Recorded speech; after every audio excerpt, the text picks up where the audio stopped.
The first time the triplets saw the woman in red, they stopped in the middle of a crowded sidewalk so suddenly that Mark nearly walked straight into them. Morning traffic roared past, dogs barked, and parents rushed their kids toward school. But Leo, Noah, and Maya stood perfectly still, staring across the park like they had spotted something magical. Mark followed their gaze and saw her, a woman in a deep crimson coat sitting alone on a weathered bench. Unmoving in the chaos, sketchbook balanced on her knees. She wasn't looking at the world, she seemed to be listening to it in a way that felt almost sacred. "Daddy," Maya whispered, tugging his hand. "She looks like a storybook person." Mark forced a small laugh, though he felt strangely unsettled. Being a single dad meant constantly scanning for problems, scraped knees, strangers, sudden meltdowns, and the stillness around the woman made her stand out in a way he couldn't explain. But he shook off the thought and focused on getting his kids to the bus stop on time. Chaos ruled their mornings. Cereal bowls tipped over. Shoes disappeared under couches. Someone always insisted on wearing a superhero cape over pajamas. Mark had learned to move through the noise with tired efficiency, his coffee growing cold as he packed lunches and brushed tangled hair. Since his wife's death 5 years earlier, routines had become his survival strategy. Predictability kept the sadness from swallowing them whole. But nothing about the woman in red felt predictable. The triplets mentioned her again the next day, and the next. She was always in the park, sometimes near the fountain, sometimes under a tree, sketching, watching, existing quietly on the edges of everyone's busy lives. She never approached anyone. She never spoke, yet children seemed drawn to her calm presence. On Friday afternoon, Mark finally saw her up close. The playground was packed with screaming kids and exhausted parents. Mark collapsed onto a bench while the triplets raced toward the swings. He closed his eyes for a moment, letting the noise blur into background static. When he opened them, she was sitting only a few feet away. Up close, her crimson coat looked worn but carefully maintained. Her dark eyes flicked between the playground and her sketchbook, capturing tiny moments, a child laughing, a dog chasing bubbles, a father pushing a swing. Her face held a quiet softness, like someone who had known both joy and deep loneliness. Maya approached her first, fearless as always. "Hi, I like your coat," she announced. Mark stood immediately, ready to apologize, but the woman smiled warmly. She placed her hand over her heart and made a graceful gesture with her fingers, her movements precise and deliberate. Maya watched with wide-eyed wonder. Leo whispered loudly, "She talks with magic hands." The woman laughed silently, her shoulders shaking but no sound escaping her lips. She reached into her bag and pulled out a small notebook, scribbling quickly. She turned the page toward them. "Hello, my name is Elena." Mark exhaled in relief, realizing she was communicating through writing. "Nice to meet you," he said. "I'm Mark. Sorry if they're bothering you." Elena shook her head gently, her eyes kind. She wrote again. "They are curious. That is a good thing." The triplets crowded around her sketchbook, fascinated by detailed drawings of birds and children. Noah pointed at a picture of 3 tiny figures holding hands. "That's us," he declared. Elena smiled and nodded, then sketched quickly, adding a 4th stick figure, taller, standing protectively behind them. She pointed to Mark. The simple gesture caught him off guard. Most people saw him as exhausted or overwhelmed. Rarely did anyone see him as strong. Days turned into weeks, and visits to the park became part of their routine. Elena taught the kids simple signs. "Hello, thank you, friend." Mark watched in amazement as the triplets picked up the gestures quickly, treating them like a secret language. One afternoon, Maya asked Elena why she didn't talk like other grown-ups. Elena hesitated, then wrote, "I am deaf. My world is quiet, but I still hear with my eyes." Mark felt a pang of admiration. Despite the challenges she must have faced, she radiated calm strength. The kids never treated her differently. To them, she was simply their friend in the red coat. Over time, Mark found himself lingering longer after work, watching Elena sketch. Conversations unfolded through notes and phone apps. Without the rush of spoken words, there was a surprising intimacy in their communication. Each sentence felt thoughtful, intentional. One evening, as the sun dipped low, Mark shared a piece of his story. how his wife had died during childbirth complications. The memory still felt sharp, even years later. Elena listened quietly, her eyes full of empathy. She signed something slowly, then wrote, "You are doing an incredible job. Your children feel safe with you." The words hit harder than he expected. He had spent years doubting himself, wondering if he was enough for 3 growing kids. Hearing affirmation from someone who had only recently entered their lives felt strangely powerful. The triplets began calling her Red Friend. They drew pictures for her, told her jokes she couldn't hear but still laughed at, and insisted on teaching her their own made-up signs. Elena embraced the chaos with surprising ease. One morning, Leo ran ahead and hugged her without warning. Mark started to scold him for invading her space, but Elena hugged him back, her face glowing with genuine affection. Something softened inside Mark in that moment. He began learning sign language secretly at night after the kids fell asleep. His movements were clumsy, his fingers stiff, but he wanted to meet Elena halfway. Communication shouldn't always require her to adapt to him. A week later, he signed thank you to her for the first time. The joy on her face made the awkward practice worth every minute. But there were moments when Mark caught a hint of sadness in her eyes, especially when families laughed together around her. He wondered about her past, the people she might have lost along the way. Yet she never complained or spoke about hardship unless asked directly. One afternoon, Noah asked her why she always wore red. Elena paused, her expression thoughtful. She wrote, "Red makes me visible. When you cannot hear, people sometimes forget you are there." The sentence lingered with Mark long after they left the park. He realized how easy it was to overlook quiet people, and how much courage it must take to step into a loud world without sound. As autumn approached, the park transformed into a tapestry of gold leaves and crisp air. Elena became a constant presence in their lives, not just a stranger on a bench but a quiet anchor in the whirlwind of parenting and grief. One evening, after the kids fell asleep, Mark found himself replaying the first day they met. He remembered how frozen he had felt watching her hands move, unsure how to respond, unsure how to connect. Now, those same gestures felt familiar, comforting, almost like home. He didn't know where their friendship would lead. He only knew that the woman in red had changed the rhythm of their days, bringing patience, kindness, and a new language into their lives. And though their story had only just begun, Mark sensed that meeting her wasn't an accident. It was the start of something deeper. A connection that would challenge his fears, expand his world, and teach his family that sometimes the most powerful voices are the ones spoken without sound. By the time October settled into the neighborhood, Elena had become part of the triplets' daily vocabulary, somewhere between homework and snack time. The park visits were no longer spontaneous stops but planned rituals. Every afternoon after school, Leo, Noah, and Maya raced through the gates with backpacks bouncing behind them, scanning the benches for a flash of crimson. Most days, Elena was already there. She would be seated beneath the tall maple tree near the fountain, sketchbook open, thermos resting beside her. Her presence carried a calmness that slowed even the most chaotic moments. Parents began recognizing her, greeting her politely. Children gathered around her drawings, fascinated by the way she captured tiny details, shoelaces untied, cheeks flushed from running, laughter frozen in pencil lines. Mark noticed the change in himself first. The exhaustion that once clung to him like fog began to lift in small ways. Conversations with Elena required patience, eye contact, and intention, things he had forgotten to practice in his rush to survive daily life. Instead of shouting reminders across the playground, he found himself kneeling beside the kids, signing simple words Elena had taught them. Wait, careful, proud. The triplets loved learning signs. They practiced in the car, during dinner, even while brushing their teeth. Sometimes they invented signs that made no sense, and Elena would laugh silently, shaking her head before teaching them the correct gestures. One afternoon, Maya asked if they could pack an extra lunch for Elena. "She's always feeding the birds," Maya explained.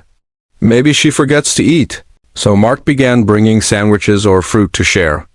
Elena accepted with gratitude, always writing a thank you note or signing slowly to express appreciation. Meals became moments of connection, quiet picnics where conversation flowed through notes, laughter, and the occasional phone app translation. Mark learned quickly that communication without sound forced honesty. There was no hiding behind rushed words or polite interruptions. When Elena asked questions, she waited patiently for real answers. When Mark responded, he chose his words carefully, often revealing more than he expected. One evening, while the kids played tag nearby, Elena asked about his late wife. She wrote the question gently. What was she like? Mark hesitated. He rarely spoke about her, not because he didn't want to remember, but because memories felt too fragile. Yet something about Elena's quiet presence made it easier. He described his wife's laugh, her stubborn kindness, and her dream of raising children who felt safe enough to be themselves. Elena listened without interruption. When he finished, she signed slowly, her eyes soft. She would be proud of you.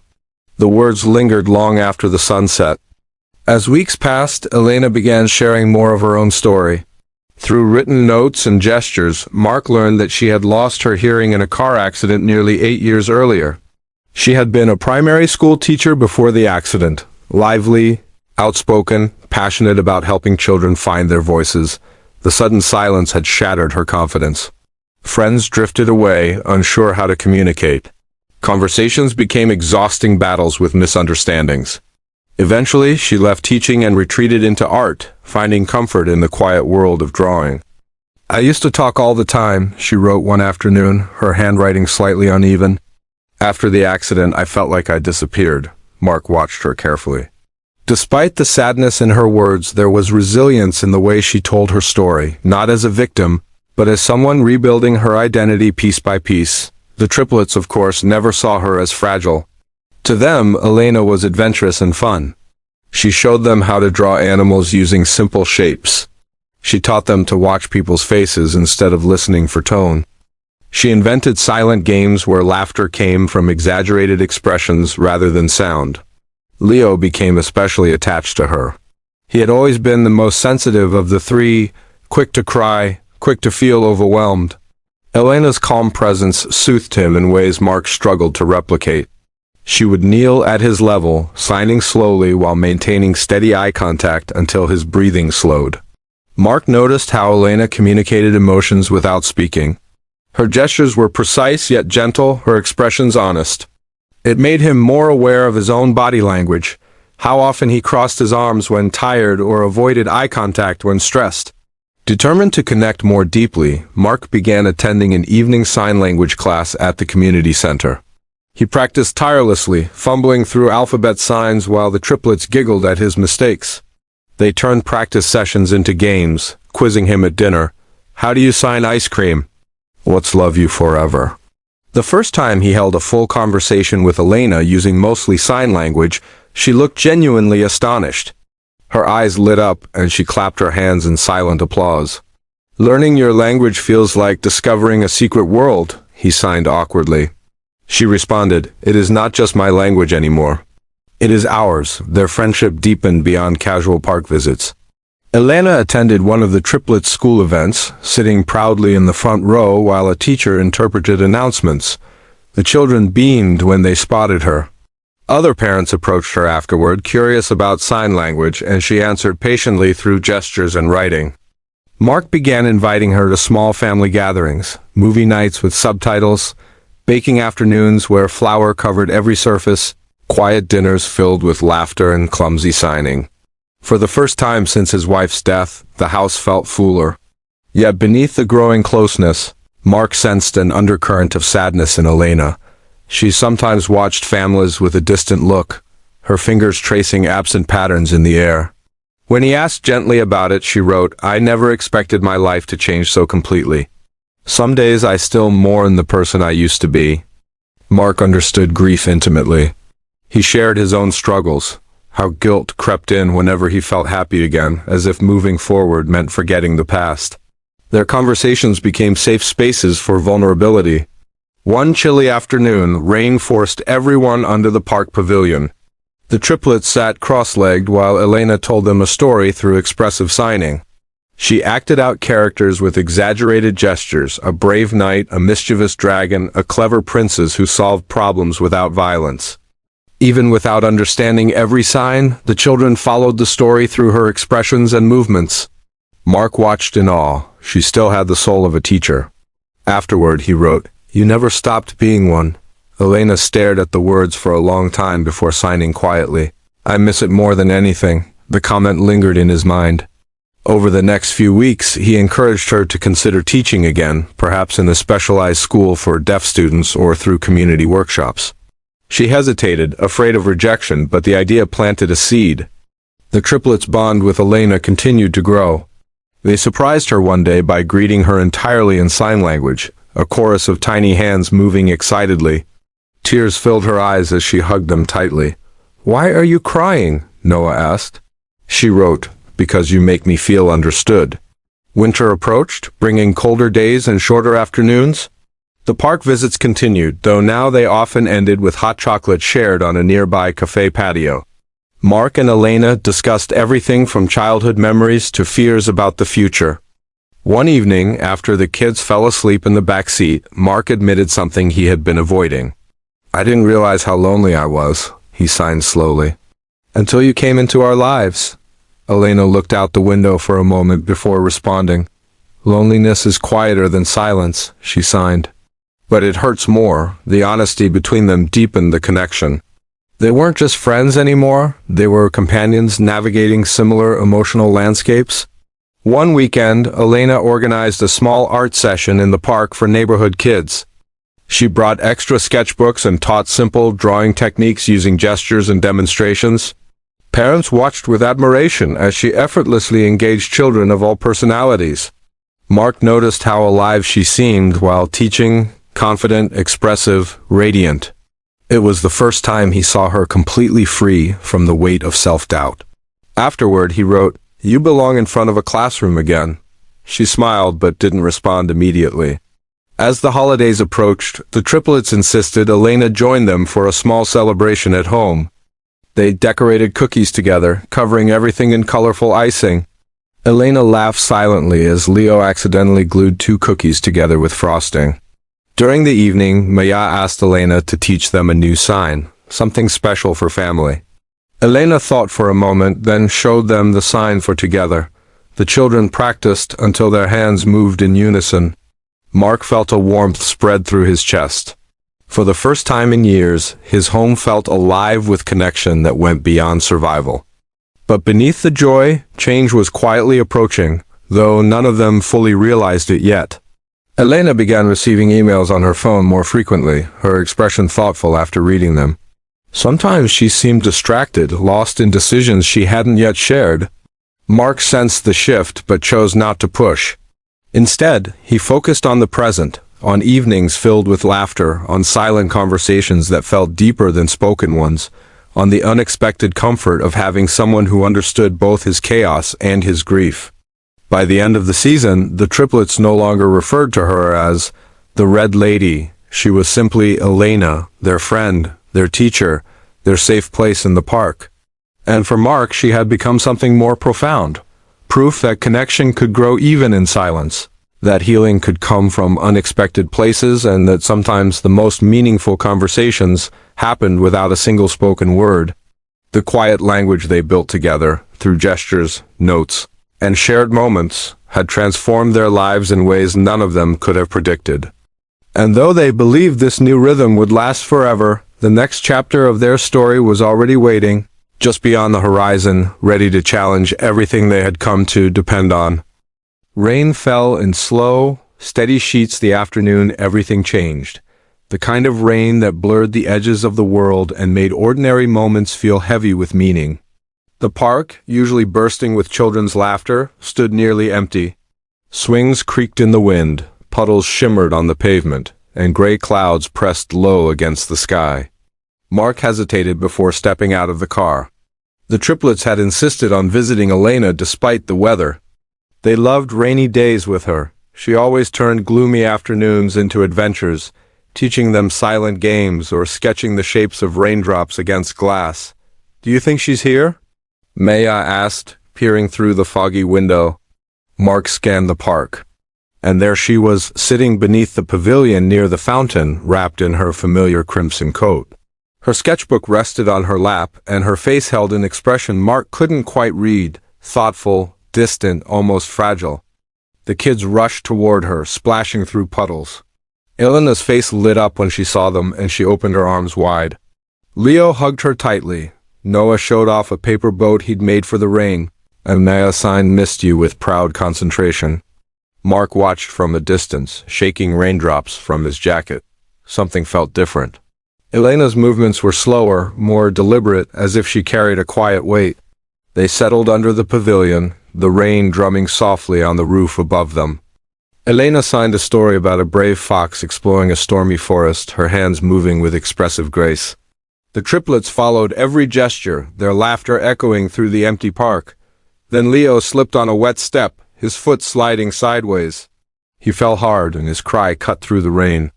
Mark rushed to him, heart pounding. Before he could speak, Elena knelt beside them, signing gently to Leo while placing a reassuring hand on his shoulder. Her calm presence steadied the moment. Leo's breathing slowed as he watched her hands move. She drew a quick sketch of a fox slipping in the mud and getting back up again. Leo sniffled, then laughed. Mark felt a surge of gratitude. Elena had a way of turning fear into comfort without a single spoken word. But as the children resumed playing quietly, Elena's expression shifted. She looked at Mark with a seriousness that made his chest tighten. Her hands trembled slightly as she signed something longer, slower than usual, deliberate and careful. Mark struggled to follow. He caught fragments he recognized: decision, future, hard. Confusion flickered across his face. Elena reached into her bag and pulled out her notebook. She hesitated for a moment before writing. The sound of rain filled the silence as she turned the page toward him. "I've been offered a teaching position in another city." The words hit him like a sudden drop in temperature. His mind froze, struggling to process what they meant. The park felt quieter than ever, the world narrowing to a single sentence. The triplets sensed the shift instantly. Maya leaned closer, trying to read the note. Noah frowned. Leo clutched Elena's coat tightly, as if he already knew she might leave. "What does that mean?" Maya asked softly. Mark swallowed, unsure how to explain. "It means Elena might have to move," he said gently. Tears welled in Maya's eyes. Noah protested loudly, shaking his head. Leo buried his face against Elena's shoulder. Elena's eyes filled with emotion. She signed quickly. "Not decided yet. Hard choice. Love you all." Her hands moved faster than Mark could follow, the urgency clear even without full understanding. He felt frozen, not just by the possibility of losing her presence, but by the realization of how deeply she had become woven into their lives. She wasn't just a friend from the park anymore. She was part of their daily rhythm, their healing process, their sense of family. For years, Mark had avoided emotional risk. Losing his wife had left him terrified of new attachments. Yet somewhere between silent conversations and shared afternoons, Elena had slipped past his defenses. The rain intensified, tapping loudly against the pavilion roof. Mark finally managed to sign clumsily. "We will miss you." Elena's smile was gentle but sad. She wrote another line. "This job means I can teach again. It is my dream." The conflict hit him hard. He wanted to support her dreams. He knew how much teaching meant to her. But the thought of the park without her laughter, without her calm presence, felt unbearably empty. That night, Mark lay awake long after the triplets had fallen asleep. Memories flooded his mind. The first time he saw her sketching quietly, the moment she comforted Leo during a meltdown, the way she had helped his children learn a new language without fear. He realized how much she had changed him. Before meeting her, he lived in survival mode, focused only on getting through each day. Elena had reminded him to slow down, to listen with more than his ears, to see people fully. The next morning, he drove to the park early alone. Elena sat on the familiar bench, sketching the sunrise. She looked up in surprise when she saw him. His hands shook as he signed slowly, carefully choosing each movement. "You matter to us, to me." Elena's expression softened. She responded with a long series of signs, her eyes bright with emotion. Mark caught only pieces. "Family, changed my life, scared to leave." She wrote in her notebook. "This job is far away. I would be gone most of the year." The reality settled heavily between them. He realized that her departure wasn't just a temporary absence, it could change everything. Over the following days, emotions ran high. The triplets asked constant questions. Would she still visit? Would she forget them? Would the park feel empty? Elena tried to reassure them through notes and gestures, but her own uncertainty was clear. She spent more time sketching quietly, her drawings filled with themes of journeys, trains, and distant horizons. One afternoon, she taught the kids the sign for brave. She made them repeat it over and over until they laughed at their own seriousness. Mark realized she was preparing them and herself for change. As the decision deadline approached, Mark struggled with conflicting emotions. He wanted to tell her to stay, to prioritize their bond over everything else. But he knew how much she had sacrificed already. Encouraging her to pursue her dream felt like the only honest choice. Still, he felt frozen whenever he imagined the park without her. The turning point came during a small gathering at Mark's house. The triplets had prepared a silent talent show for Elena, each child performing a short act using only gestures. Leo pretended to be a dinosaur, Noah mimed building a spaceship, and Maya signed a heartfelt story about a fox finding a new home. Elena laughed silently, tears glistening in her eyes. When the show ended, she hugged each child tightly. Later that evening, after the kids fell asleep, Mark and Elena sat at the kitchen table. The room was quiet except for the hum of the refrigerator. Mark signed slowly, choosing honesty over fear. You should take the job. Elena's eyes widened in surprise. He continued, you deserve your dream, and we will always be part of your life. Tears slid down her cheeks. She signed back, I am scared. I don't want to lose you. He felt his chest tighten. For a moment, words felt inadequate. Finally, he signed, we are stronger than distance. The following week, Elena received confirmation that the position was officially hers. The news brought a mix of excitement and heartbreak. The triplets oscillated between pride and sadness. Mark struggled to remain steady for them, even as his own emotions threatened to overwhelm him. On her last rainy afternoon before leaving, they returned to the pavilion where she had first shared the news. The air felt heavy with unspoken feelings. Maya handed her a handmade card covered in hearts. Noah gave her a drawing of their family. Leo hugged her so tightly that she laughed silently through tears. Mark stepped forward last. He signed with determination, his movements stronger than ever before.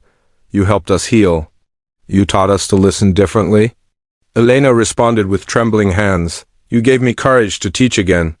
In that moment, Mark realized he wasn't frozen anymore. The shock had transformed into acceptance and gratitude. Their bond wasn't ending. It was evolving into something deeper, built on trust and shared growth. As they watched Elena walk toward the waiting taxi, red coat bright against the gray sky, Mark felt a mixture of pride and sorrow. The triplets waved enthusiastically, signing love you repeatedly. The rain began to fall again, soft, steady, cleansing. And though the moment had once frozen him with fear, Mark now understood that love sometimes meant letting people follow their dreams, even when it changed everything. The park felt different after Elena left. For weeks, Mark still found himself glancing toward the familiar bench beneath the maple tree, half expecting to see a flash of red waiting there. The triplets noticed the emptiness too. Leo walked more slowly across the playground. Noah pointed out every person wearing red jackets, just in case. Maya practiced signing to the air as if Elena might suddenly appear and understand her silent stories. Life moved forward, but it felt quieter, not in the peaceful way Elena had once described, but in the hollow way that followed change. The first letter arrived 2 weeks later. It came in a bright red envelope covered in small hand-drawn hearts. The triplets gathered around the kitchen table as Mark opened it carefully. Inside were 3 separate notes, each decorated with tiny sketches, a fox for Leo, a spaceship for Noah, and a dancing stick figure for Maya. There was also a longer letter addressed to Mark, written in Elena's neat handwriting. She described her new school, a classroom full of deaf and hard-of-hearing children, each with their own stories and personalities. She wrote about how nervous she had felt on the first day, how her hands had trembled as she introduced herself, and how a little girl had run up to hug her after the first lesson. They remind me of your children, she wrote. Curious, fearless, full of light. The triplets read their letters again and again, tracing the drawings with their fingers. That night, they insisted on writing responses immediately. Mark helped them translate their spoken words into simple signs and drawings. Leo drew a dinosaur wearing a red coat. Noah designed a teleportation machine so Elena could visit instantly. Maya wrote in big wobbly letters, "We are still together even when far." Communication became a new ritual. Every Sunday evening they recorded short video messages signing their weekly updates, lost teeth, school projects, silly jokes. Elena responded with her own videos, teaching new signs and sharing stories from her classroom. Slowly, the absence began to feel less like a loss and more like a new rhythm. Months passed, winter melted into spring, and the park returned to life. One bright Saturday morning, as Mark watched the triplets chase butterflies near the fountain, a familiar red shape appeared at the entrance. "Elena!" Mia screamed, sprinting across the grass. The reunion was a whirlwind of hugs, laughter, and overlapping signs.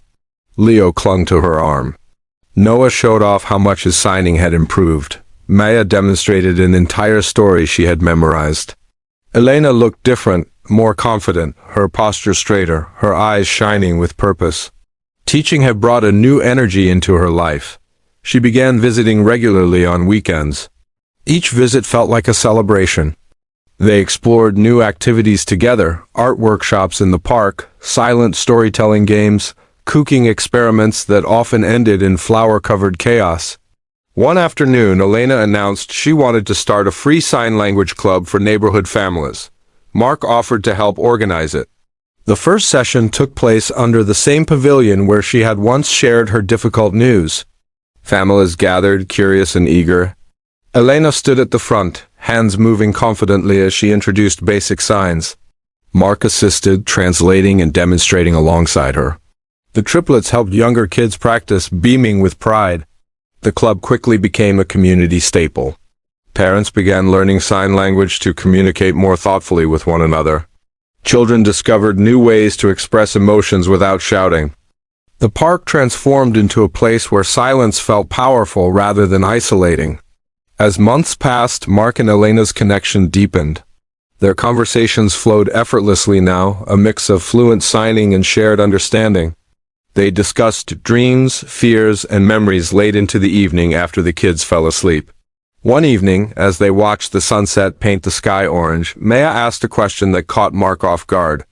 "Daddy," she signed carefully, "why do you smile differently when Elena is here?" Mark hesitated, searching for words. He looked at Elena, at the way she laughed silently with Leo and Noah, at the confidence in her movements, at the warmth she brought into their lives. "Because," he signed slowly, "she reminds me that love can grow in new ways." Elena caught his gaze and signed back gently, "And you remind me that family is something we build together." Their relationship evolved naturally without rushed expectations. They supported each other's growth, Mark balancing work and parenting with renewed confidence. Elena flourishing in her teaching career while maintaining deep connections with the people who had helped her rediscover her purpose. The triplets thrived too. They became known at school for their signing skills, helping classmates learn simple gestures for inclusion. Teachers praised their empathy and patience, qualities Elena had nurtured through her presence. One summer evening, Elena surprised them with an announcement. Her school had offered her a flexible teaching schedule, allowing her to spend part of each month in their city.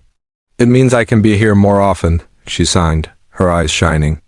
The triplets erupted into cheers. Mark felt a surge of gratitude, not just for her return, but for the journey that had brought them all to this point. Over time, their home transformed into a place where spoken words and silent gestures coexisted seamlessly. Conversations flowed across dinner tables in a blend of voice and sign.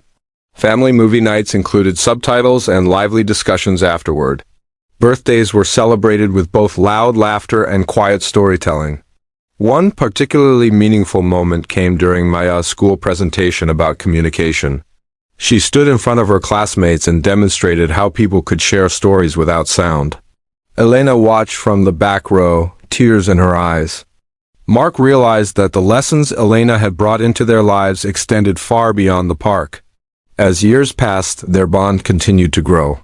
They traveled together on small adventures, visiting art museums, exploring quiet nature trails, attending festivals that celebrated diverse forms of expression. Each experience strengthened their shared language of trust.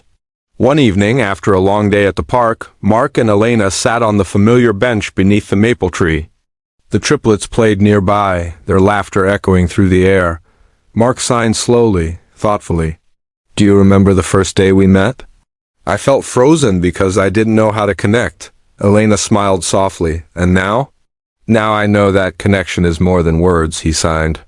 "It is patience, understanding, and choosing to stay." She took his hand gently and signed, "Thank you for seeing me, not just hearing me." He signed back without hesitation, "Thank you for teaching us a new way to live." As the sun dipped below the horizon, casting golden light across the park, Mark watched the children, no longer just his responsibility, but part of a larger, evolving family. Elena stood among them, not as a stranger in red, but as someone who had become essential to their story. The journey that began with curiosity had grown into something deeper, a shared language built on resilience, healing, and unexpected love. Their lives were no longer defined by loss or silence, but by the courage to connect in ways that transcended words. And as the evening breeze rustled the leaves overhead, Mark realized that the woman in red had not simply entered their world, she had helped them create a new one, where family was defined not by blood or proximity, but by the quiet promise to understand one another, no matter how far the journey took them.